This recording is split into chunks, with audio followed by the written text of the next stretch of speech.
인지 부하 이론은 단기 기억이라는 개념을 전혀 사용하지 않는다. 뭘 사용하느냐? 작동 기억이라는 개념을 쓴다. 아시겠죠? 단기 기억 쓰면 바로 틀린다고 보시면 됩니다. 자, 그리고 작동 기억을 지금 단기 기억이랑 제가 구분을 했잖아요. 그러면 작동 기억은 단기 기억의 특징이 전혀 없나요? 있죠. 당연히 있습니다. 왜냐하면 유사한 개념이기 때문에. 그러면 작동 기억은 어떤 기억이에요? 여러분 단기 기억 한번 떠올려 보실까요? 정보 처리 이론까지 한번 거슬러 올라가 봅시다. 정보 처리 이론. 정보 처리 이론에서는 인간의 기억이 세 가지로 이루어져 있다 그래요. 하나는 감각 기억이 있죠. 그리고 두 번째가 단기 기억이 있다 그랬어요. 세 번째가 장기 기억이 있다 그래요. 그런데 인지부하 이론에서는 이제 이 구형 옛날 올드한 이 정보 처리 이론에서 이제 좀 발전을 해서 단기 기억이라는 걸 인정하지 않고요. 작동 기억이라고 봅니다. 왜냐? 정보 처리가 이 단기 기억 같은 경우에는 정보 처리 이론에서 단기 기억이 뭐 어떤 정보 저장소예요.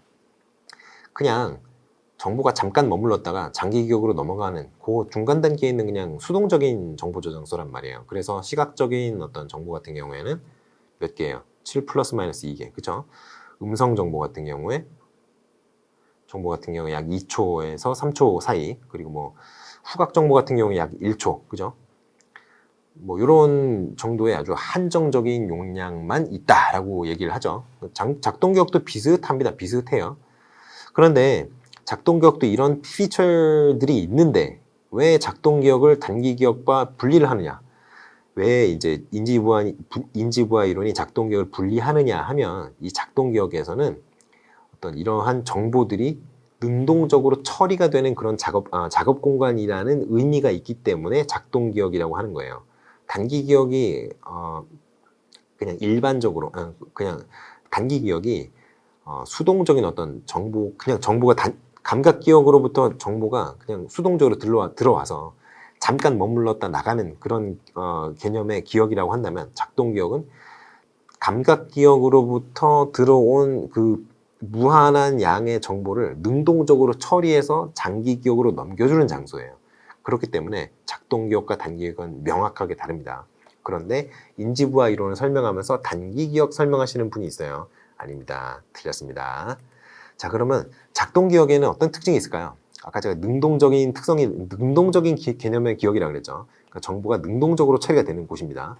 그리고 저장 공간 자체는 굉장히 극단적인 제약이 있어요. 그거는 여기 단기 기억에서 얘기하는 그 기억의 제약과 동일합니다.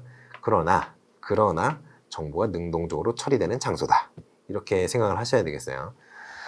자, 그러면 인지부하 이론에서는 이 정보 저장소를 이렇게 보인다고 이제 생각을 하시면 되겠어요. 감각 기억. 감각 기억은 무한한 양의 정보를 처리할 수 있다고 얘기를 하죠. 그렇죠. 그럴 수밖에 없죠. 우리 세포가 얼마나 많은데요. 자, 그리고 이제 여기서 단기 기억으로 넘어가는 게 일부가 넘어가고요. 작동 기억으로 넘어가는데 일부가 넘어가고요. 작동 기억으로. 그리고 여기서도 장기 기억으로 넘어갈 때 일부가 넘어가는 그런 식입니다. 자, 그래서 작동 기억이 이제 제가 이제 능동적인 어떤 그 기억 공간이다라고 얘기를 했는데, 이것만 특성이 있는 게 아니에요. 이것만 특성이 있는 게 아니라 다중 기억 장치, 이 특성이 있습니다. 이게 뭐냐면요, 정보 처리 채널이 복수라는 거예요. 정보 처리 채널. 그런데 정보 처리 채널, 우리가 흔히 아는 그 정보 처리 채널이 뭐가 있나요? 일단은 시각 정보가 있죠. 여기 시각 정보 7 플러스 마이너스 2개, 요거 처리할 수 있는 시각 채널. 그리고 청각 정보, 음성 정보 한 2, 3초 정도 유지가 된다고 했죠. 그러니까 여러분이 귀에서 누가 소리를 지르거나 노래를 막 들으면 그거를 이제 한 2, 3초 정도 바로 들은 직후에는 그 멜로디를 따라할 수 있다거나 뭐 그런 게 있죠. 그러한 어떤 극단적인 저장 용량의 제약을 받으나 이렇게 두 가지 채널이 존재한다. 복수의 정보 처리 채널이 존재한다라고 얘기를 해요. 그러면 이렇게 기억 자체에 복수적인 정보 처리 채널이 있으니까 그 두 개를 동시에 활용하면 어떻겠어요? 당연히 기억의 효율이 향상을 하겠죠. 그래서 시각 정보와 청각 정보를 동시에 주라고 얘기하는 거예요. 아시겠죠? 그리고 이제 장기 기억 있죠. 요거 장기 기억. 요거는 그 옛날 그 정보 처리 이론이랑 똑같아요. 장기 기억은 이론적으로 이제 거의 저장용이 무한하다 이렇게 얘기를 합니다. 자, 그러면 작동 기억을 다시 한번 이제 좀 더 심화해서 들여다봅시다. 작동 기억을. 작동 기억에 정보를 이제 작동 기억에서 처리가 됐어요. 아니, 사실 작동 기억이라기보다는 작동 기억에서 감각 기억으로 넘어가는 그 단계를 한번 살펴봤으면 하는데요. 작동 기억에서 감각 기억으로 정보가 넘어가서 정보가 저장이 된대요. 그렇죠? 그런 얘기 많이 들었죠. 그러면 뭘로 저장이 될까요? 이게 뭘로 저장이 되죠? 이거 어디서 들어보신 것 같은 느낌이 들 수 있어요. 뭘로 저장이 되냐면 스키마로 저장이 됩니다. 스키마로. 근데 스키마로 저장이 되는데 쉐마라고 이제 뭐 하시는 분들도 있는데 쉐마 아니고요. 스키마예요. 스키마로 저장이 되는데 스키마가 뭐예요? 배경 지식을 스키마라고 하잖아요. 배경 지식이 스키마인데 이 스키마가 어떤 특징이 있느냐? 자, 스키마는 이미 구성이 되어서 구조가 다 끝난 정보예요. 그러니까 장기 기억에 이렇게 장기 기억이 이렇게 있다고 하면은요. 여기 어떤 통 같은 거예요. 통. 여기서 이렇게 다 어딘가에 이게 정보가 저장이 돼 있어요. 스키마의 형태로. 그러다가 필요한 게 있으면 여기서 바로 이렇게 딱 꺼내 쓰는 거예요. 여기서도 딱 꺼내 쓰는 거. 그냥 꺼내 쓰기만 하면 되는 거예요. 그러면 이거는 정보를 처리할 필요가 있어요, 없어요? 없죠. 여기서 다 정보 처리가 끝났는데 그거를 여기서 정보 처리가 끝나서 이미 구조화가 다 된 걸 여기다 저장한 거란 말이에요. 장기 기억에. 그러니까 이미 구조가 다 끝나 있는 이 구조화된 정보를 이렇게 꺼내는 거. 이거 어디로 꺼내요? 작동 기억으로 꺼내죠? 뭐 하려고 꺼내요? 새로운 정보가 들어왔는데 그 정보를 처리하는데 쓰려고 이걸 꺼낸 거 아니에요. 쓰지 않으려면 왜 꺼내요? 그렇잖아요? 그러니까 어떤 새로운 정보를 처리하는데 기존에 장기 기억에 저장해 놓았던 스키마를 콜해서, 그러니까 호출해서 쓰는데 그 정보를 처리할 필요가 없으니 인지 용량이 이만큼 있으면 스키마가 차지하는 건 이만큼밖에 안 된다는 거예요. 거의 영향을 주지 않는다는 거죠. 아시겠죠? 그래서 스키마가 많으면 많을수록 어떻다? 인지 과부하를 경험할 확률이 현저하게 줄어든다. 아시겠죠? 여러분 이제 대학교 선생님들 있죠? 교수님들. 대학교 교수님들이 공부를 잘하죠. 왜 잘해요? 머리가 좋아서요? 머리가 좋아서 도 있겠지. 근데 이 스키마가 많아서 그래요. 스키마가 많다 보니까 정보 처리하는데 시간이 무지무지하게 적게 듭니다. 그리고 인지용량이 뭐 비슷할 거예요. 아마 사람이 차이가 그렇게 많이 안 나니까. 그런데 그분들은 스키마가 많아, 공부를 많이 해놔가지고 스키마가 많다 보니까 어떤 새로운 정보를 처리하는데 용량이 이거밖에 안 드는 거예요. 이게 우리 같이 이제 스키마가 좀 부족한 사람들은 이 새로 들어온 정보를 처리를 해야 되니까 직접 그 처리 과정에 이만큼씩 용량 차지하니까 학습이 좀 느린 거예요. 아시겠죠? 그러니 인지 부하를 줄여주는 아주 중요한 기제로 스키마가 작동을 한다는 점, 요거 좀 명심을 해 두셔야 돼요. 자, 그리고 또 하나가 있습니다. 인지 부하의 부가성. 이게 부가성이 뭐냐면요, 누적이 된다는 얘기예요. 누적. 이게 뭐냐면 방금 전에 이제 여러 가지 이제 인간의 인지 구조에 영향을 주는, 인지 구조의 용량을 갉아먹는 그런 여러 가지 요인들 얘기를 했는데요. 인지 용량이 이 정도라고 한다면 그런 것들이 이렇게 되게 이렇게 그려볼까요? 이렇게 평면에 이렇게 쌓이는 게 아니라 쌓여서 요 위로 이렇게 올라가는 그런 게 아니고요.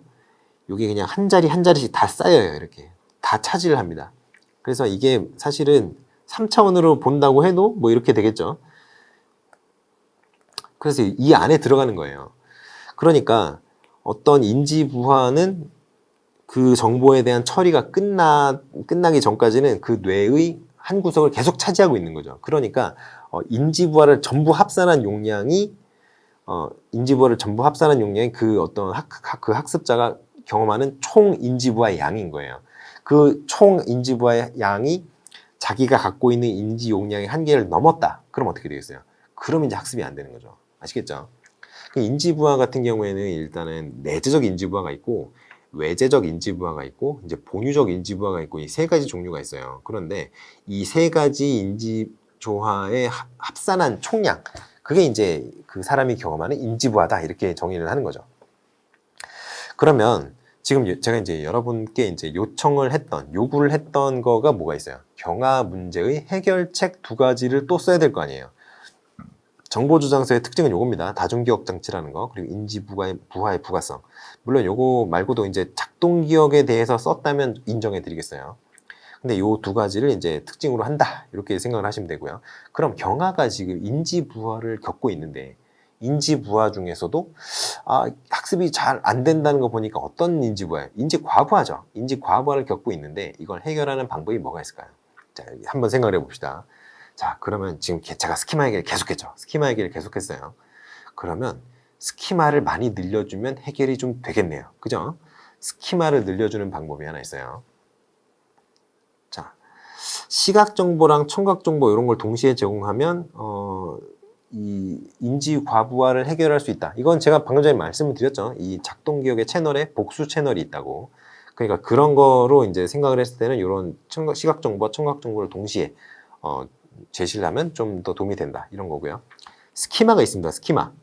스키마는 제가 방금 전에 말했죠. 그 스키마가 그 의의가 뭐라고요? 그냥 구조화된 어떤 기억하고 있는 기억인데, 장기 기억에 저장된 그 구조화된 기억들인데, 이게 어떤 의의가 있다고요? 인지부하를 현저하게 줄여주는 그런 중요한 기제로 작용한다 그랬죠.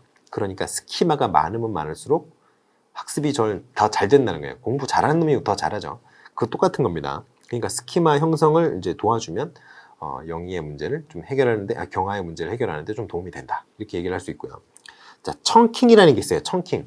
이거는 이제 정보 처리 이론에서 나온 거죠. 청킹도 근데 단기 기억이 아니라 작업 기억이라고 하더라도 청킹도 일단 그 어떤 인지 부하를 좀 줄여주는데 굉장히 많이 도움이 되죠. 왜냐하면 이제 어떤 개념들을 묶음으로 한꺼번에 처리하는 거잖아요. 그러니까 개념을 따로 보는 게 아니라 묶어서 처리하니까 인지 부하를 좀 줄여드는데 좀 도움이 될 수 있다. 이런 얘기를 하는 거고요. 그리고 자동성이라는 게 있습니다. 자동성. 이게 뭐냐면 어토매티시티라는 건데, 정보나 기능을 특별한 어떤 주의나 노력을 기울이지 않고서도 능숙하게 처리할 수 있는 능력. 여러분이 이제 요리하시는 분들 알죠? 요리하시는 분들은 칼질 이렇게 양배추 같은 거 써시는 거 보면 이렇게 다다닥 빨리 썰잖아요. 그게 다 기억을 한 거죠, 몸이. 그러니까 우리 같이 이제 요리 초보자들은 어때요? 얇게 그렇게 썰지도 못할 뿐더러 속도도 느리잖아요. 칼질 하나하나 하는데 손이 벨까봐 조심조심 해야 되고요. 그런데 그렇게 익숙하게 이제 그런 걸 많이 해보신 분들은 눈 감고도 이제 양배추 같은 거 써시죠. 그런 겁니다. 그런 거. 이 자동성이라는 게 그거예요. 아까 제가 일견어휘 얘기했죠. 일견어휘. 그 영어 교육과 이제 영어 선생님 하시는 분들이 이제 아시겠지만 sight words라고 하는 게 있습니다. 이게 그 어휘의 뜻을 내가 막 생각해가지고 이해하려고 노력하지 않아도 이미 그거를 보는 순간 그 뜻을 본능적으로 이해하고 있는 그런 어휘예요. 예를 들어서 나 보시면 알죠? 나예요. 나. 아이입니다. 아이. 그리고 또 어떤 게 있을까요? 학교. 네, 알죠? 12년 다녔잖아요. 그리고 대학교도 4년 다녔죠. 밥. 맨날 먹죠. 이런 것들을 보면 그냥 뜻을 이해를 할 수 있잖아요. 그런데 우리가 처음 보는 막 그 새로운 학술 용어 이런 거는 그게 무슨 뜻인지 모르잖아요. 그러니까 그런 것들은 일견어휘에 안 들어가는 겁니다. 일견어휘가 늘어나면 늘어날수록 정보 처리가 빨라져요. 근데 그 자동성의 어떤 대표적인 예가 바로 이 일견어휘, sight words라는 겁니다. 아시겠죠? 이런 방법들이 있어요. 그러면 조금 더 전문적인 얘기를 좀 해볼게요. 자, 그럼 제가 아까 그 인지부하의 종류가 3가지가 있다 그랬어요. 크게. 뭐라 그랬죠? 내재적 인지부하라는 게 있다 그랬고요. 외재적 인지부하라는 게 있다 그랬고요. 본유적 인지부하라는 게 있다고 했습니다. 그러면 그 내재적 인지부하를 좀 없애주거나, 아니면 외재적 인지부하를 좀 없애주거나, 본유적 인지부하를 본유적이니까 좀 없앨 수가 없지 않을까요? 아무튼 본유적 인지부하를 어떤 식으로든 해결을 하거나, 이렇게 하면 경화의 문제를 해결하는 데 도움이 되겠다. 이런 얘기를 좀 해볼 수 있을 것 같은데요. 일단은 요 4가지는 여러분이 반드시 아셔야 되는 이런 인지부하에 대한 해결책이고요. 지금부터는 약간 심화된 내용을 한번 해보도록 하겠어요. 자, 그럼 내재적 인지부하 뭐예요? 내재적 인지부하는 그냥 그 과제가 갖고 있는 어떤 어떤 학습 과제가 가지고 있는, 학습해야 되는 내용이 가지고 있는 난이도, 복잡성, 이런 것 때문에 발생하는 부하예요. 그러니까 요렇게 이제 내적 인지 부하가 높은 그런 학습 과제는 어떻게 하면 인지 부하를 줄여줄 수 있어요? 약간 쉽게 해주면 더 인지 부하가 안 일어나겠죠. 예를 들어서 여러분 지금 1 더하기 1 어려워하는 사람 있어요? 여러분 없죠. 1 더하기 1 2잖아요. 그런데 여러분 예를 들어서 시그모이드 함수 뭐 이런 거 계산하라고 했다 보세요. 시그모이드. 근데 어떻게 계산을 하고요? 손으로. 계산기 안 쓰고. 계산을 못 하죠. 이런 거. 이렇게 이제 차이가 나는 거, 이렇게 어려운 거를 이런 식으로 약간 쉽게 만들어주면 인지부하를 경험하는 그 확률이 좀 내려간다. 이런 얘기를 할 수 있는 겁니다. 근데 이거는 이제 학습자에 따라서 난이도가 상대적이니까 그런 거는 이제 어떤 사전 지식을 얼마나 갖고 있느냐, 학습자의 이제 선수 학습 정도라든가 학습자의 학습 능력이라든가 이런 거에 따라서 좀 조절을 할 수 있으니까 그런 걸 일괄적으로 적용하면 안 되겠죠. 자, 그러면 또 뭐가 있다 그랬어요? 외재적 인지부하가 있다 그랬잖아요. 외재적 인지부하. 외재적 인지부하는 뭐냐면요, 요 내재적 인지부하는 학습 과제 자체가 갖고 있는 그런 인지부하 요인이었죠. 외재적 인지부하는 학습 과제가 아니라요, 학습 방법이나 선생님이 아이들을 가르치는 방법, 자료 제시 방법이나 뭐 이런 것들, 교수 학습 방법이라든가 이런 학습자 외부에 있는 요인들 중에 학습 과제가 직접 연관되어 있지 않은 그런 어떤 전략이나 이런 것들에 의해서 발생하는 부하를 말합니다. 그러니까 학습을 시키려면 어떤 학습 방법이 있잖아요. 학습 방법을 무조건 사용을 해야 될 거 아니에요. 아무리 옛날 방법에 그냥 암기를 시키는 그런 방법이라고 하더라도, 아주 옛날 교수법이라고 하더라도 일단 뭔가 방법이 있어요. 그렇게 방법이 존재하는 경우에는 무조건 이건 발생을 합니다. 예외 없어요. 그러면 이렇게 그 전략이나 이런 학습 전략이라든가 학습 자료를 제시하는 방법이라든가 이런 것들이 좀 안 좋으면 좀 효율적으로, 효과적으로 변형을 좀 시켜주면 인지부하가 줄어들겠죠. 그렇죠. 그렇게 해서 개선을 할 수가 있습니다. 예를 들어서 우리가 이제 그 조선시대 왕 이름 있잖아요. 그거 어떻게 외워요? 태정, 태세, 문단세, 예성, 연중, 인명선 이렇게 외우잖아요. 그게 그 뒤에 종이나 뭐 이렇게 오잖아요. 조 이렇게 오잖아요. 그러니까 그런 식으로 앞에 것만 떼어서 외우면은 뭐 태조 뭐 그리고 뭐야 그 종종인가요? 이렇게 하나하나 외우는 것보다 훨씬 쉽잖아요. 이렇게 학습 방법을 개선해주는 방법, 이런 것들이 이제 아주 도움이 된다, 이런 거죠. 자, 그러면 본유적 인지부하가 있다고 했어요. 본유적 인지부하. 이거는 뭐냐면요, 사실은 안 좋은 게 아니에요. 이거는 이 본유적 인지부하라는 거는 학습자가 어떤 학습을 할 때 주의를 기울여야 될 거 아니에요. 그 예를 들어서 여러분이 통계학을 이제 공부를 해요. 통계학 공부를 하는데 통계학이 너무너무 재밌어요. 여러분, 그런 사람은 좀 없겠지만 통계학이 너무너무 재밌어요. 그러니까 통계에 너무 심취를 해서 공부 열심히 해요. 그러면 공부를 하려면 머리를 써야 될 거 아니에요. 머리를 쓴다면 무조건 발생하는 그 인지부하, 그게 바로 이 본유적 인지부하입니다. 그러니까 학습 자료를 이해하고 정보를 처리하는 그런 노력을 기울일 때 발생하는 부하예요. 그러니까 이런 경우 1 더하기 1은 2, 이렇게 너무 쉬운 경우에는 이 본유적 인지부하가 전혀 발생하지 않겠죠. 이건 학습이라고 할 수 없잖아요. 그런데 여러분이 이 경제학에서 이렇게 공급 곡선이나 수요 곡선 이런 것들이 그런 것들이 그 수학적으로 어떻게 도출되는지에 대해서 증명을 하세요. 수식을 써서 증명을 하세요. 이런 거 공부를 한다고 해봅시다. 그러면 이런 건 이제 어렵잖아요. 그러니까 이런 걸 살 때는 이제 학습이 일어난다는 거죠. 그러니까 이런 것들 같은 경우에는 이제 너무 어려우면 처리해야 되는 정보가 너무 많으니까 학습자가 그런 처리해야 되는 정보의 양에 압도를 당해요. 압도를 당하면 학습을 포기해 버립니다. 그렇잖아요. 내가 해야 될 게 너무 많으면 어느 정도 열심히 하다가 손을 놔버리는 거예요. 에라이 못하겠다, 이런 식으로. 그러니까 그 본유적 인지부하를 너무 많이 경험하지는 않도록 좀 조절을 해서 학습 자료를 제시할 필요가 있겠죠. 아시겠죠? 그러면 이 인지부하는 이런 거가 있다는 걸 알았는데, 그러면 어떻게 해야지 인지부하를 조절할 수 있겠느냐, 이게 좀 핵심 문제가 될 거 아니에요. 자, 그래서 여기 화면이 조금 지저분하니까 지우고 해봅시다. 자, 그러면 제가 아까 인지부하가 종류가 3가지 있다 그랬잖아요.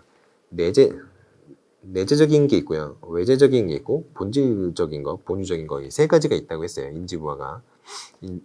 인지부하가. 그럼 내재적인 거는 어떻게 조절을 하느냐? 학습 과제 자체, 학습 자료 자체의 난이도 때문에 발생하는 거잖아요. 그러니까 뭐 완성된 예제를 활용하는 방법이 있어요. worked out example이라고 하는데요. 사례를 통해서 문제 해결 과정을 단계별로 이렇게 제시를 하는 방법이 있습니다. 그리고 사전 훈련하는 방법이 있어요. 어떤 학습에 선수학습 요소를 먼저 학습하도록 하는 거예요. 선수학습 요소를 학습을 다 끝내면 그게 스키마로 이미 저장이 되어 있으니까 인지부하가 어떻게 되겠어요? 용량이 줄어들겠죠. 인지부하에 영향을 미치는 그 정보 처리 용량이 줄어들겠죠. 그런 방법이 있어요. 외재적 인지부하는 어떻게 조절해요? 일단 근접성 원리라는 게 있습니다. 근접성 원리. 이게 뭐냐면요. 여기 제가 넣어놨네요. 자, 근접성 원리라는 게 있는데 요거는 뭐냐면요. 요거를 보시면 돼요. 자, 여러분 두 가지 그림이 있어요. 두 가지. 왼쪽 그림, 오른쪽 그림 있죠. 어떤 게 보기 쉬우신가요? 1번, 2번. 어떤 게 보기 쉬우세요? 거의 100이면 100 이게 쉬울걸요? 그렇지 않아요? 앵글 A가 어디야? 여기잖아요. 앵글 ABC면은 ABC 여기네. 그럼 여기인가 보다. 앵글 DB 이래요. D는 어디야? D는 여기 있네요. DB면 여기구나.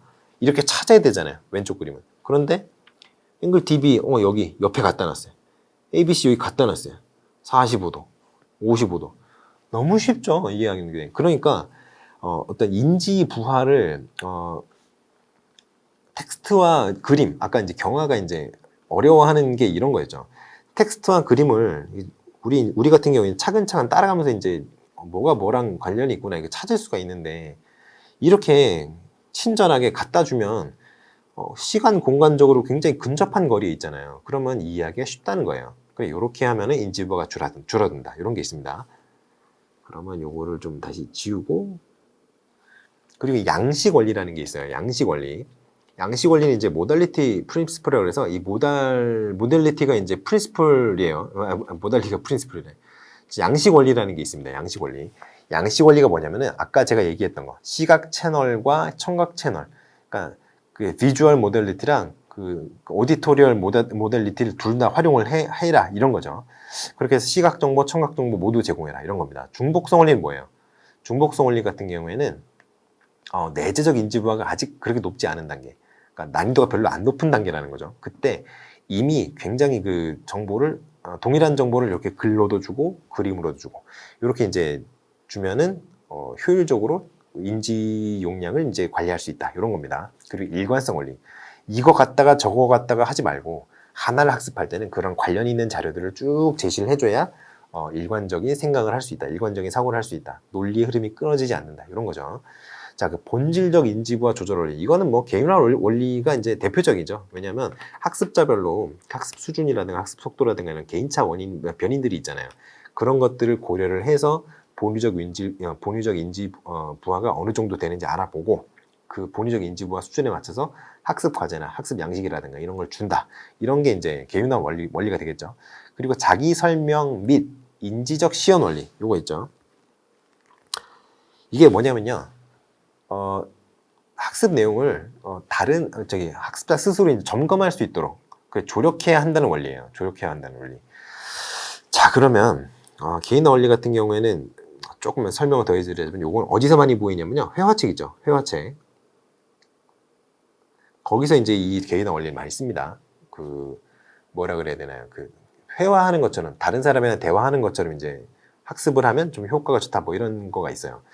자, 그렇게 해서 인지부하 이론은 이렇게 이제 어느 정도 제가 설명을 해드렸는데 그거 말고 이제 다른 것들 있잖아요. 좀 이제 약간 마이너한 것들, 알지 않아도 되는 것들은 뭐 구성 요인이라든가 뭐 그런 것들 자세한 내용들은 그 학습 자료에 제가 실어놨으니까 그 학습 자료를 조금 참고를 하시면 좋을 것 같다는 생각이 듭니다. 근데 인지부하 이론은 좀 중요해요. 그러니까 교육 심리에서 좀 어렵게 나온다. 이론적인 걸 묻겠다. 그럼 인지부하 이론이 나올 확률이 굉장히 높습니다. 아시겠죠? 그러니까 꼭 보고 넘어가시도록 하시면 좋을 것 같습니다.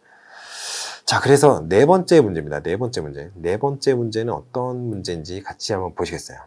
4번은 여기서 이제 언급한 학교 조직의 특성과 문제점, 그리고 이제 뭐 그 극복을 위한 운영 원리, 그리고 교사의 뭐 노력 방안 하나씩 쓰시면 됩니다. 자, 그래서 4번 한번 볼까요? 4번은 수업에서도 학생의 협동을 강조하듯이 학생이 이제 여러 가지 이제 여기서 나오는 것들이 있어요. 이제 학생의 배움에 주착하는 뭐 행복한 학교 교육. 이제 굉장히 이제 우리가 이제 흔히 이제 많이 보는 2015 개정 교육 과정에서 이제 강조하는 그런 내용들이죠. 그래서 이런 교육을 실천을 하려면 교사들이 교육 과정도 그렇고 실제 수업도 그렇고 평가도 그렇고 이제 그런 것에 대해서 이제 여러 가지 개선을 노력을 해야 된다. 그런 거죠. 근데 문제가 되는 게 뭐냐? 학교라는 조직의 특성상 이게 쉽지가 않다는 거죠. 왜냐? 학교 조직이 갖고 있는 어떤 그 느슨한 그 결합 구조, 이것 때문에 그렇다라는 거예요. 왜냐하면 어떤 그 교육적인 목표를 달성을 하려면 굉장히 학교가 이제 예를 들어 학업 성취도를 전반적으로 끌어올리겠다라는 학교의 목표를 설정을 했다고 해봅시다. 근데 이렇게 느슨하게 되어 있으면 너는 해, 나는 안 해. 이런 사람들이 있거든요. 그러니까 그러한 어떤 학교 조직의 느슨한 그 조직 구성의 특성상 이런 어떤 학교 전체의 목표를 달성하는 건 쉽지가 않다. 이런 얘기를 하는 거죠. 그래서 이러한 특성은 학생 중심의 어떤 행복한 교육을 달성하는데 문제가 될 수 있는데 그거를 어떻게 해결할 수 있는 방법은 몇 개 있느냐? 이런 거를 이제 여러분께 물어본 거죠. 사실 이런 거 여러분께 물어보는 게 약간 말이 안 되는데 왜냐면 이제 여러분들이 그 학교에 안 가봤잖아요. 그런데 그런 분들한테 그 문제를 해결하라고 교육부에서도 해결을 못 하는 건데 그런 걸 해결하라고 한번 물어봤습니다. 여러분의 이제 창의적인 답안을 많이 기다리고 있어요. 그런데 문제는 별로 그렇게 창의적인 답안이 나올 만한 구석이 별로 없다는 그런 한계가 있네요. 자, 아무튼 일단 학교 조직의 특성을 먼저 얘기를 해야겠죠. 여기서는 어떤 특성을 가지고 얘기를 했나요? 느슨하게 학교 조직 구성원들이 느슨하게 결합되어 있는 조직이다라는 걸 좀 주목을 했죠. 그러니까 이런 거는 어떤 조직이에요? 여기 나오는 이완 조직이라고 합니다. 이완 조직.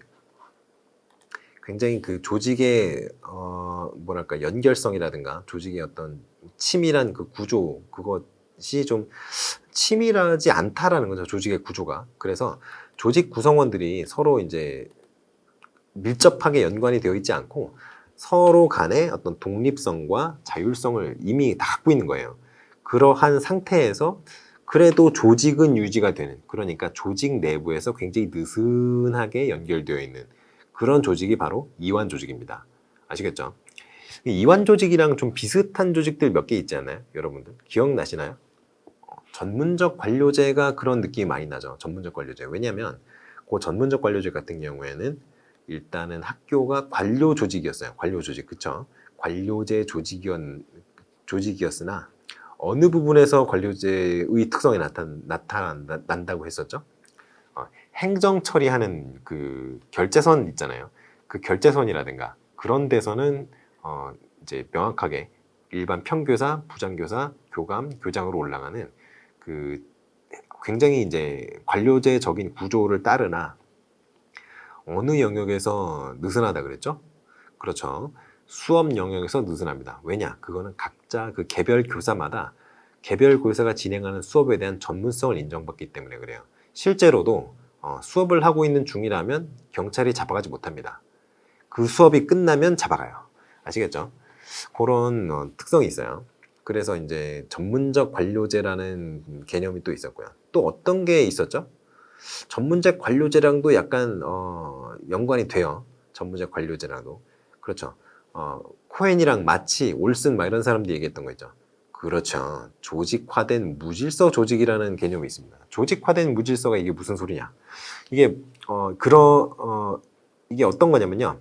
일단은 교육 조직 같은 경우에 학교 조직이 이제 교육 조직이죠. 그 교육 조직은 어떤 목표를 실현하기 위한 기술, 그러니까 어떠한 수단을 써서 그 교육 목표를 달성할 것인가, 그거에 대한 명확한 어떤 지침 같은 게 없다는 거죠. 그리고 구성원의 참여도 유동적이다.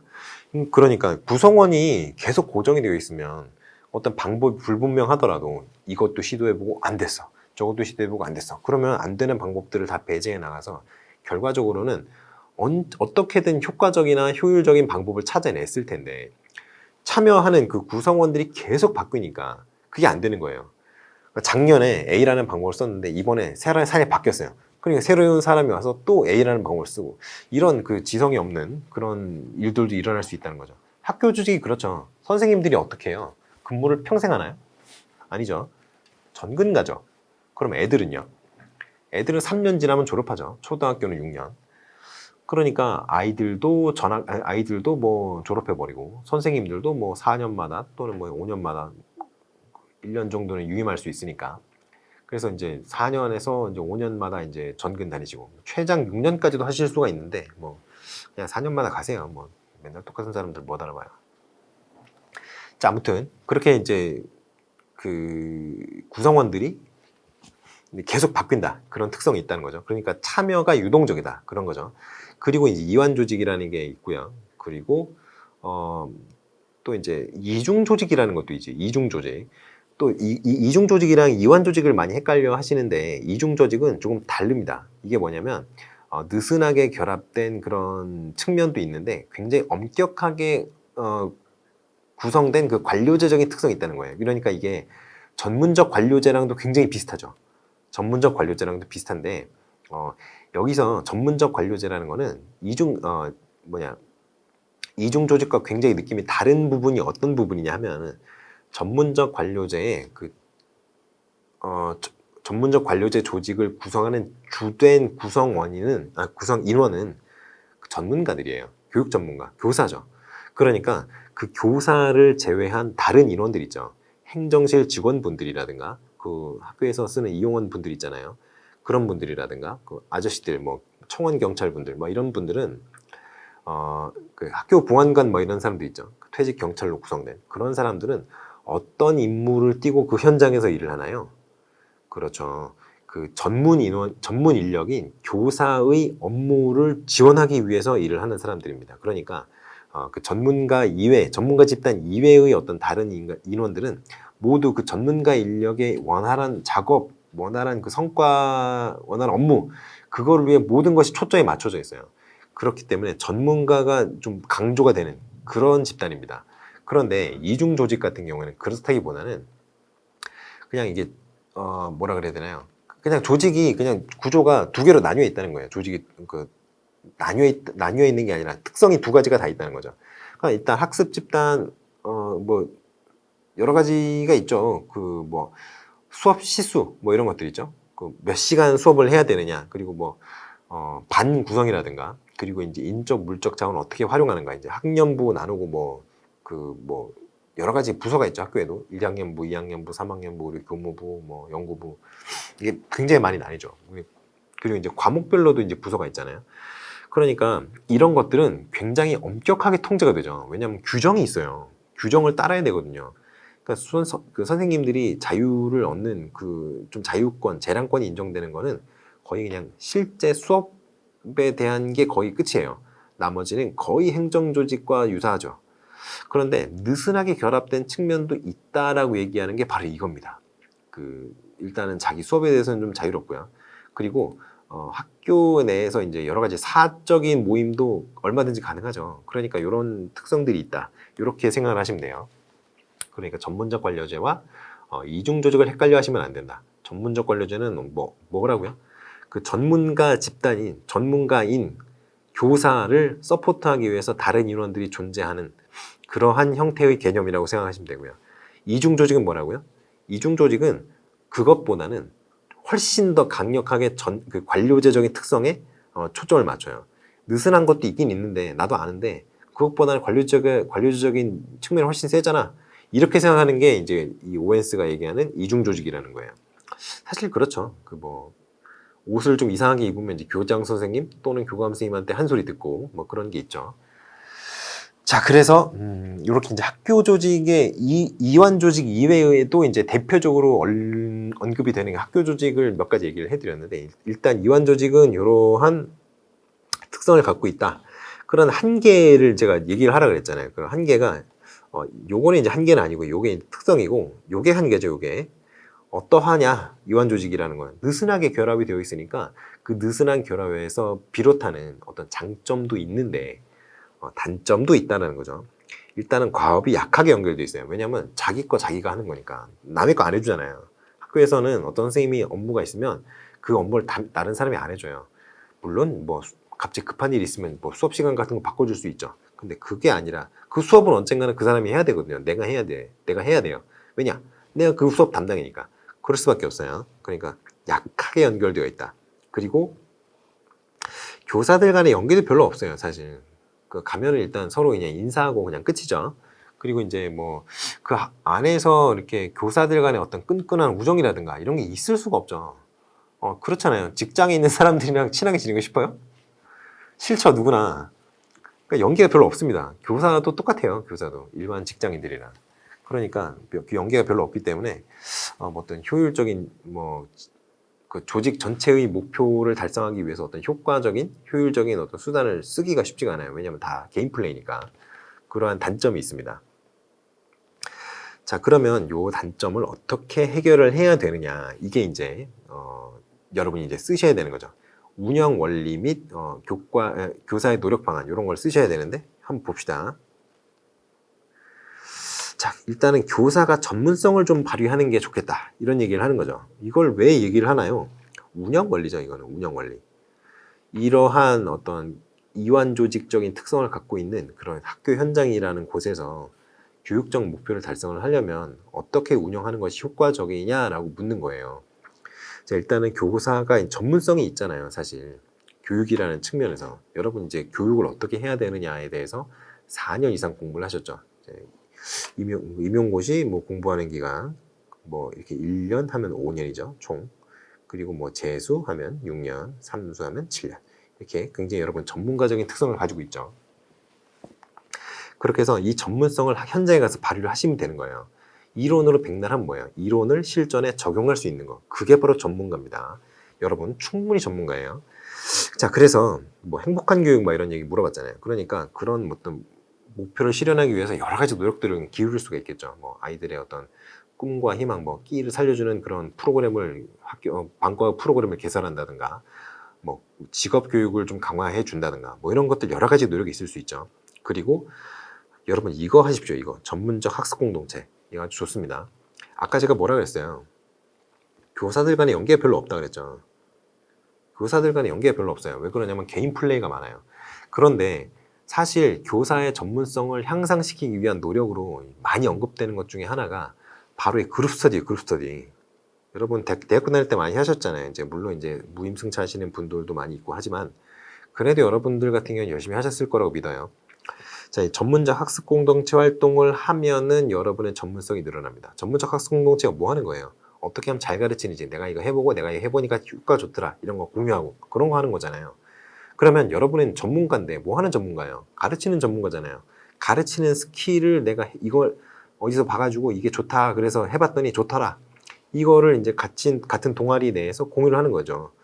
그러면 그래요? 좋습니까? 나도 한번 써봐야겠네, 이렇게 되는 거죠. 그러면 연계도 늘어나고 끈끈한 관계도 생기고, 그리고 여러분의 전문성도 신장됩니다. 아주 좋은 거예요. 그러니까 여러분 전문적 학습 공동체 꼭 하시라. 2번 하시라. 이렇게 말씀을 드리고요. 여기다가 플러스 있습니다. 플러스.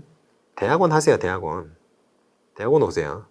여러분은 이제 교육대학원으로 오시는 거기 때문에 일반 대학원과는 달리 뭐 그런 우스갯소리 많이 있잖아요. 뭐 교수님의 노예다, 뭐 이런 얘기 하는데요. 교육대학원은 그런 거 없으니까 걱정하지 마시고 대학원에 오셔서 조금 더 심화된 내용을 학습을 하시고 실습도 하시고, 뭐 여러분이 교사니까 그런 거 하실 필요는 없지만 어떤 그 마이크로 티칭 같은 건 좀 해보시잖아요. 그 대학원에서 또 합니다. 수업에 따라서는. 그러니까 요런데 이제 진학을 상급 교육기관에 진학을 하셔서 여러분의 전문성을 신장시키면은 또 여러 가지로 전문성을 이제 좀 향상시킬 수 있는 그런 게 있을 수 있죠. 자, 그러면 오늘 이제 여러 가지 이제 문제를, 오늘도 이제 4가지 문제를 봤는데요. 제가 오늘 좀 인지부화 이론을 좀 강조를 해드렸죠. 인지부화 이론이 제가 보기에는 일단은 그 교육심리학 쪽에서 그 나올 수 있다면 인지부화 이론이 조금 주목을 해야 되는 부분이 아닌가, 그렇게 생각을 하고요. 그리고 인지부화 이론, 글쎄요, 인지부화 이론이 나올 수도 있습니다. 진짜로 인지부화 이론. 왜냐면 인지부화 이론이 그냥 어떤 정보 처리 이론의 굉장히 업그레이드 판이고 실제로도 그게 어느 정도 이제 증명이 되고 있어요. 그렇기 때문에 좀 중요한 이론입니다. 자, 그러면 오늘 이제 다뤘던 문제들을 한번 쭉 복습을 하면서 내용을 한번 정리해보는 시간을 갖도록 하겠어요. 제가 맨날 하는 거죠. 자, 그럼 A 교사가 뭐 사용한 교수 전략 중에 뭐 잘못된 거 이런 거 물어봤었죠. 이게 뭐였어요? 일단은 이게 개별화 수업 모형 중에 어떤 모형을 썼다? 그렇죠. 개별 처방 교수법 또는 개별 처방식 수업 또는 개별 처방 수업 뭐 이렇게 유사하죠. 근데 처방이라는 말이 들어가요. 처방. 왜냐면 원래 그 이름이 프리스크립트라는 게 들어가거든요. 그러니까 처방이라는 단어가 들어가요. 그래 처방이라는 단어가 들어갔다. 그거구나. 가공설레도 선생님이 나한테 냈었던 그거구나. 이렇게 아시면 됩니다. 그래서 이 처방식 수업인데 개별 처방식 수업인데 IPI라고 한다는 거. IPI의 특징이 뭐예요? 다른 개별화 수업과 다 비슷한데 가장 여러분이 유의해야 된다는 점이 뭐였죠? 그렇죠. 검사를 끝도 없이 한다는 거예요. 검사를. 배치 검사, 사전 검사, 진도 확인 검사, 사후 검사. 이거를 끝없이 반복한다. 죽을 때까지 한다. 이렇게 생각하시면 되겠어요. 물론 이게 개별화 수업이고 계속 검사를 하잖아요. 그러면 똑같은 교육 목표에 대해서 검사를 하겠어요? 아니죠. 아주 단원을 굉장히 단계를 많이 나눠놓고 계열화를 다 잘 시켜놨어요. 그러니까 조금 향상됐네, 조금 향상됐네, 조금 향상됐네 이거를 알아보기 위해서 그렇게 반복적으로 학생들이 알게 모르게 평가를 계속하는 겁니다. 그래서 이게 이제 개별 처방식 수업이다라는 거를 이제 알아두시고요. 그런데 이제 A 선생님이 잘못된 건 뭐다? 개별 처방식 수업은 어떤 교사가 모든 학생들, 여러 복수의 학생들을 대상으로 어떤 일괄적인 강의를 제시하지 않는다. 아시겠죠? 그러면 수업은 누가 하나요? 수업은 누가 한다 그랬죠? 보조 선생님, 보조 교사랑 컴퓨터가 한다 그랬습니다. 그럼 교사는요? 교사는 처방을 내리는데 주력을 합니다. 아시겠죠? 요거를 좀 짚고 넘어가셔야 된다. 이런 말씀 드리고요. 자, 그리고 제가 개별 처방 교수, 개별 처방식 수업이랑 비슷한 거 뭐 있다 그랬지 않았어요? 그런 거 있었던 것 같은데. 그죠? 뭐였죠? 개별 지도 교수법이었어요. 자, 이 개별 지도 교수법의 특성은 뭐라 그랬죠? 일단은 무학년제가 기본이다. 무학년제가 기본이고요. 그럼 어떻게 가르치나요? 팀 티칭이 기본이라 그랬습니다. 팀 티칭. 그러면 방금 전에 IPI는 어떻게 교육을 한다 그랬죠? 그건 왜 팀 티칭이 아닌가요? 보조 선생님이 있다면서요? 아니죠. 보조 선생님은 보조입니다. 개별지도 교수법에서는 둘 이상, 둘이면 둘, 셋이면 셋, 다 주력 선생님이에요. 사실 그 IPA 같은 경우는 그 컴퓨터가 선생님이죠. 사실 우리가 흔히 생각하는 선생님의 역할을 컴퓨터가 거의 다 합니다. 컴퓨터가 못 해주는 거를 보조 선생님이 조금 해주고요. 여러분이 이제 이 IPI를 이제 실제로 적용할 일은 절대로 없겠지만 IPI를 적용한다고 했을 때는 여러분의 역할은 어떤 진단과 처방을 내리는데 완전히 포커스가 맞춰져 있어요. 아시겠죠? 자, 그래서 개별 지도 교수법입니다. 처방식 교육이 아니라 이거는 무학년제가 기본이라 그랬고 팀 티칭이 기본이라 그랬어요. 그런데 이것도 뭐 다른 거랑 비슷해요. 완전 성취, 뭐 완전 학습 이런 거 뭐 추구하고 다 비슷한데 이런 차이가 있다. 뭐 동기 수준에 조금 더 주목한다. 뭐 이런 것 좀 차이가 있다고 했어요. 그리고 그 절차 같은 거는 제가 드린 학습 자료를 보시면 잘 나와 있으니까 그거를 좀 보시면 돼요. 자, 그러면 2번은 뭐라 그랬죠? 2번은 행동 형성 또는 행동 조형 또는 행동 형성이라고 행동 조성, 조형, 형성. 그 세 개가 이제 같은 용어니까 아무거나 편하신 걸로 외워 놓으시면 되겠어요. 그럼 요거 절차를 물어봤는데요. 절차가 크게 4가지가 있다 그랬죠. 첫 번째가 행동 선정이다. 어떤 행동이 좋은 행동이고 나쁜 행동인지를 결정하는 게 아니라 과잉, 과소, 결손 어떤 거냐? 요거 결정하는 거예요. 좋은 행동이 뭐고 나쁜 행동이 뭐고 이런 거 아닙니다. 그리고 기저선 확인한다 그랬어요. 기저선이 뭐예요? 일상적 조건에서 목표 행동이 나타나는 빈도가 기저선이다. 그렇게 말씀을 드렸습니다. 그리고 나서 3번째 단계가 행동 수정 계획을 수립하는데 이게 이제 뭐 한다고요? 이제 강화물을 뭘 쓸 것인지, 뭐 목표를 얼마나 세분해서 나눌 것인지, 그리고 어떤 강화를 쓸 것인지. 강화물이 아니라 강화예요. 이거는 이제 연속 강화부터 시작을 한다 그랬어요. 연속 강화를 왜 시작을 해요? 조건화를 이제 하기 전에, 조작적 조건화를 실제로 이제 들어가기 전에 일단은 아이들이 행동은 해야 될 거 아니에요. 그러니까 행동 자체를 형성시키기 위해서 연속 강화를 한다 그랬어요. 그러면 실험 처치 단계가 4번째 단계이자 마지막 단계라 그랬는데, 실험 처치 단계에서는 어떤 강화를 쓴다 그랬죠? 일단 차별 강화가 있고요. 변동 강화가 있다 그랬어요. 그리고 간헐 강화 쓴다 그랬죠. 자, 차별 강화는 강화물을 줄 때 행동을 할 때 행동을 안 할 때를 구별하기 위한 그런 강화라고 생각하시면 돼요. 이렇게 내가 하니까 뭔가 다른데? 이렇게 아이들이 어떤 차별적인 요소를 느낄 수 있게 해주는 강화가 바로 차별 강화입니다. 아시겠죠? 그리고 변동 강화는 이제 목표한 행동에 도달하면 목표 행동에 이제 강화를 주는 목표에 도달하면 강화를 주는 그런 이제 강화가 이제 변동 강화인데 항상 그렇게 하는 게 아니라 좀 약간 유동적인 그런 기준을 가지고 준다 이런 거죠.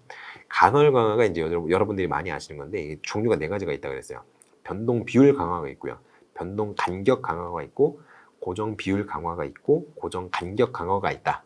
이제 그 중에서 가장 강력한 거는 변동 비율 강화인 도박 이런 것들이 가장 강력한데 교육에서는 조금 쓰기가 쉽지 않죠. 변동 간격 강화 이런 건 막 낚시 같은 게 있다 그랬습니다. 낚시랑 도박이랑 변동 비율이랑 변동 간격이랑 어떻게 다르냐 요거를 정말 많이 헷갈려 하시고요. 제가 알고 있기로는 노량진에서 요거 제대로 설명하는 분이 없는 걸로 알고 있어요. 어떻게 다르냐면요. 변동 간격 강화 같은 경우에는 행동을 하잖아요. 행동을 하면은 강화물이 주어지기 때문에 행동을 하는 거잖아요. 그러니까 행동을 하고 그 다음 행동을 할 때까지 시간이 유의미하게 길어야 돼요. 시간이 유의미하게 길어야 돼요. 예를 들어 낚시를 아까 제가 얘기를 들었잖아요.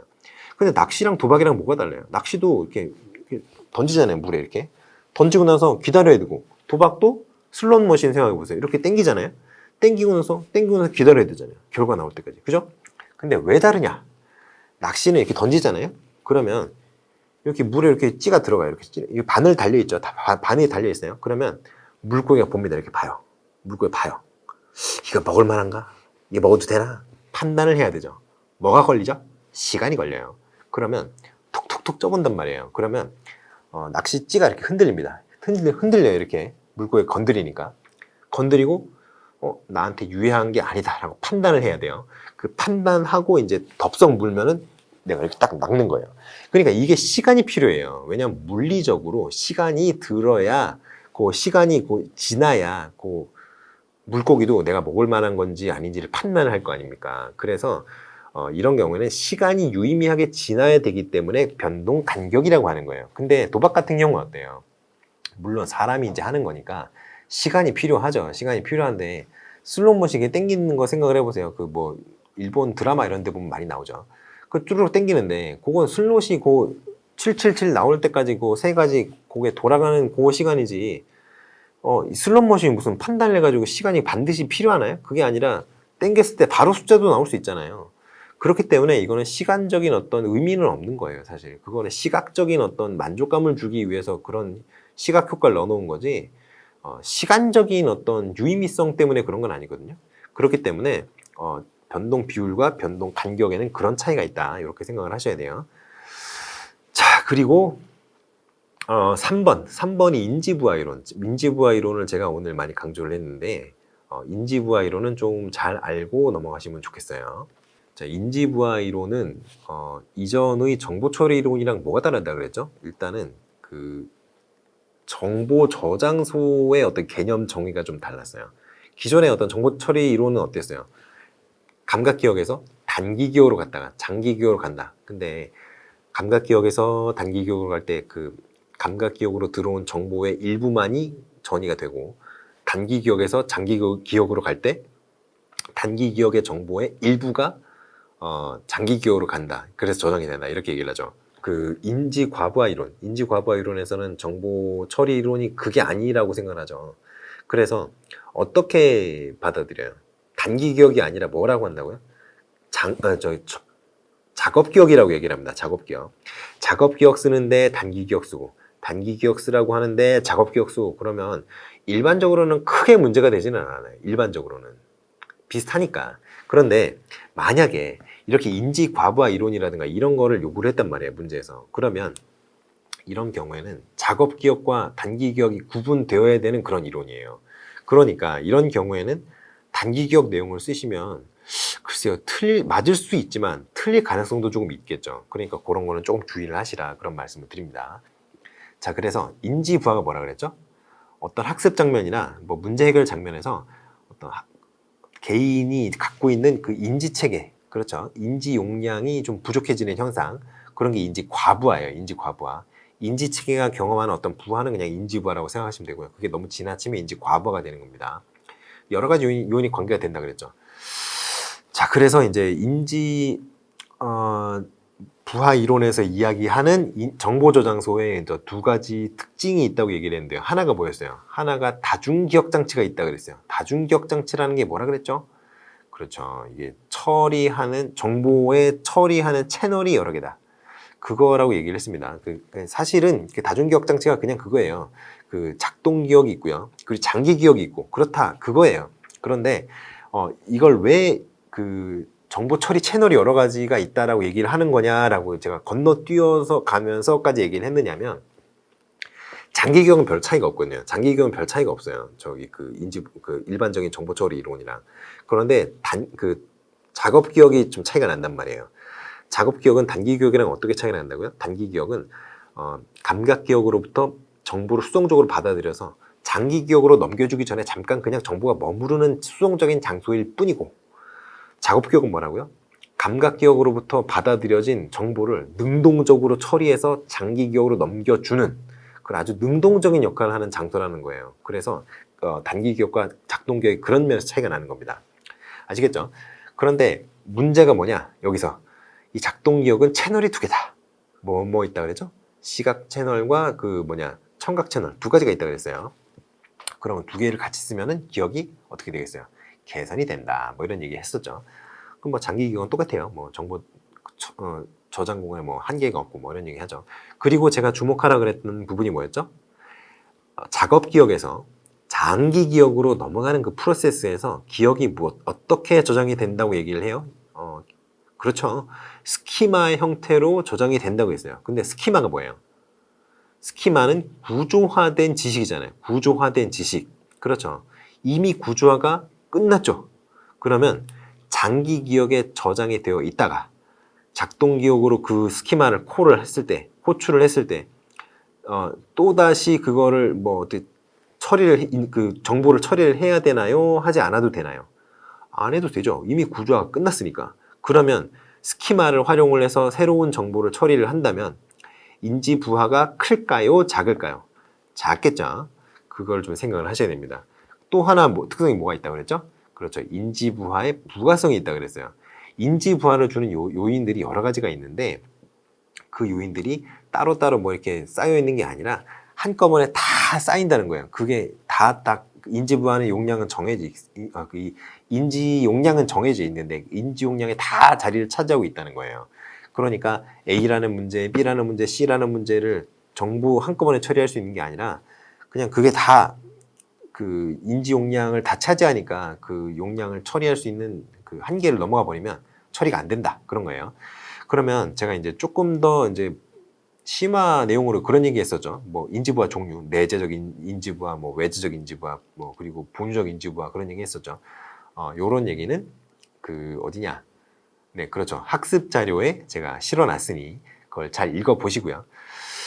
그리고 이제 인지부하를 해결하는 그런 방법들, 그런 것도 그 밑에 제가 다 구분을 해서 넣어놨죠. 그리고 인지부하, 이거는 약간 TMI였으나 인지부하의 구성요인 이런 것도 있는데, 그냥 그런 거는 그냥 읽어는 보시라. 공부 안 하고 넘어가셔도 된다라는 그런 불안한 또는 위험한 발언은 안 하겠고요. 일단 한 번은 보세요. 뭐가 있는지는 알긴 알아야지. 그거 한번 보고 넘어가세요. 그렇지만 크게 중요한 내용은 아니다 라고 생각을 하시면 되겠습니다. 거기까지는 안 나올 거예요. 자, 그리고 마지막으로 학교 조직의 특성을 물어봤는데, 이번 문제에서는 어떤 조직이었어요? 그렇죠. 이완 조직이라고 했어요. 이완 조직이 뭐라고요? 학교라는 어떤 조직을 구성하고 있는 조직 구성원들, 교사가 대부분이죠. 그 교사 간에는 굉장히 느슨하게, 하지만 학교라는 테두리를 벗어나지는 않는 범위에서 그 조직을 유지를 하고 있더라. 그런 얘기를 했습니다. 근데 과업이 약하게 연결돼 있고, 왜냐면 서로 개인 플레이니까요. 내 거는 내가 하고, 제 거는 제가 하고, 이 사람 건 이 사람이 하고, 그렇죠. 그리고 교사들끼리 서로 연계가 없고, 그러니까 학교 전체의 어떤 교육 목표가 새로 생겼을 때는 목표의 달성이 쉽다, 어렵다? 어렵다. 왜냐면 다 개인 플레이니까요. 자, 그러면 그런 단점을 극복하기 위해서 제가 추천드린 방법이 몇 개가 있었죠. 하나가 뭐였어요? 교사의 전문성을 향상시키기 위해서 여러 가지 노력을 해봐라. 그런 게 있었죠. 그리고 이제 전문적 학습 공동체 활동, 뭐 이런 거 좋다.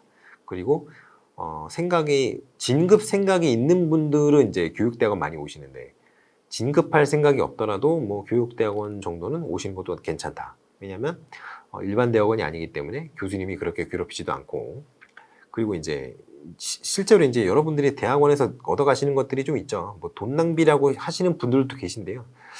글쎄요, 그거는 이제 개인차가 아닐까 싶어요. 공부 열심히 하시는 분들은 얻어가겠죠. 근데 공부 열심히 안 하고 이제 학위만을 목표로 하신 분들은 뭐 얻어가는 게 별로 없겠죠. 돈을 썼으면 그 돈에 맞는 어떤 그 정보라든가 이런 걸 좀 얻을 수 있어야 된다고 생각을 하는데요. 뭐 아무튼 뭐 대학원도 이제 상급 교육기관이죠. 상급 교육기관에 진학하는 것도 전문성 향상에 큰 도움이 되니 한번 생각을 해보시라, 이렇게 말씀드립니다. 자, 그래서 오늘은 여기까지 하겠고요. 이제 7, 8월 모의고사는 다 끝났네요. 네, 그러면 이제 9월부터 이제 11월까지, 11월 한 중순까지 이제 모의고사를 쭉 이어 나가야 되는데, 제가 나름대로 이제 굉장히 고퀄리티 문제를 드리려고 노력을 많이 하고 있어요. 그리고 제가 첨삭을 다 해드리죠. 좀 약간 시간이 걸리는 경우도 있습니다만 제가 첨삭은 해드립니다. 그리고 친절하게 해드리죠. 물론 글씨는 예쁘지 않습니다. 그렇지만 친절하게는 해드려요. 그러니 여러분 이제 교육학 논술을 이제 마지막으로 좀 이렇게 마지막 나의 실력을 좀 점검도 하고, 그리고 내가 좀 더 프랙티컬하게 어떤 구성을 해서 좋은 점수를 받을 수 있는 그런 글을 써보고 싶다. 그런 분들은 좀 이렇게 이 교육과정에 9월에서 11월까지 이 교육과정에 그 좀 들어오셔서 같이 참여를 하고 나누는 시간이 됐으면 좋겠어요. 자, 그러면 여기까지 하고요. 9월 1회 모의고사로 다시 여러분들을 찾아뵙겠습니다. 감사합니다.